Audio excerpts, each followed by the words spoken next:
Au nom du Père, du Fils et du Saint-Esprit. Amen. Esprit Saint, éclairez-nous.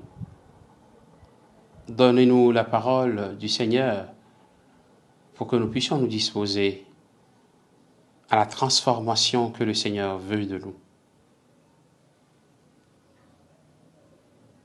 Évangile de Jésus-Christ selon saint Luc. En ce temps-là, les publicains et les pécheurs venaient tous à Jésus pour l'écouter. Les pharisiens et les scribes récriminaient contre lui. Cet homme fait bon accueil aux pécheurs et il mange avec eux. Alors Jésus leur dit cette parabole. Si l'un de vous a 100 brebis et qu'il en perd une, n'abandonne-t-il pas les 99 autres dans le désert pour aller chercher celle qui est perdue jusqu'à ce qu'il la retrouve? Quand il l'a retrouvée, il la prend sur ses épaules tout joyeux, et de retour chez lui, il rassemble ses amis et ses voisins pour leur dire « Réjouissez-vous avec moi, car j'ai retrouvé ma brebis, celle qui était perdue. » Je vous le dis, c'est ainsi qu'il y aura de la joie dans le ciel pour un seul pécheur qui se convertit, plus que pour 99 justes qui n'ont pas besoin de conversion. Ou encore, si une femme a 10 pièces d'argent et qu'elle en perd une, ne va-t-elle pas allumer une lampe, balayer la maison et chercher avec soin jusqu'à ce qu'elle la retrouve? Quand elle l'a retrouvée, elle rassemble ses amis et ses voisines pour leur dire « Réjouissez-vous avec moi, car j'ai retrouvé la pièce d'argent que j'avais perdue. » Ainsi, je vous le dis, il y a de la joie devant les anges de Dieu pour un seul pécheur qui se convertit. Acclamons la parole de Dieu. Louange à toi, Seigneur Jésus. Bien, chers frères et sœurs en Christ, nous sommes aujourd'hui le jeudi 7 novembre. Deux catégories de personnes sont avec Jésus.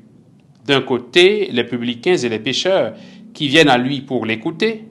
De l'autre, les pharisiens et scribes qui récriminent contre lui. Ces derniers trouvent toujours à redire sur tout ce que Jésus dit et fait. Ils ne croient pas en lui. Ils s'opposent souvent ouvertement à lui. Ils l'accusent d'être trop proche des publicains et des pécheurs. Ils l'accusent de se salir les mains, entre guillemets, au contact des publicains et des pécheurs. Eux se croient purs et irréprochables et condamnent les autres et condamnent même Jésus qui se rapproche de ces autres qu'ils estiment comme être des pécheurs. Dans quelle catégorie nous nous situons? Sommes-nous de ceux qui se croient saints et critiquent à longueur de journée les autres? Sommes-nous de ceux qui ne se laissent pas convertir par le Seigneur? Sommes-nous de ceux qui ne laissent pas le Seigneur leur parler et les interpeller sur les efforts qu'ils doivent faire eux-mêmes d'abord pour chercher à faire la volonté de Dieu? Sommes-nous de ceux qui croient être sans péché et dont le seul souci serait de convertir les autres? Chacun de nous a besoin de Dieu. Chacun de nous a besoin de la vérité de la parole de Dieu. Chacun de nous a besoin de venir vers Jésus. L'Évangile dit, les publicains et les pécheurs venaient vers Jésus pour l'écouter.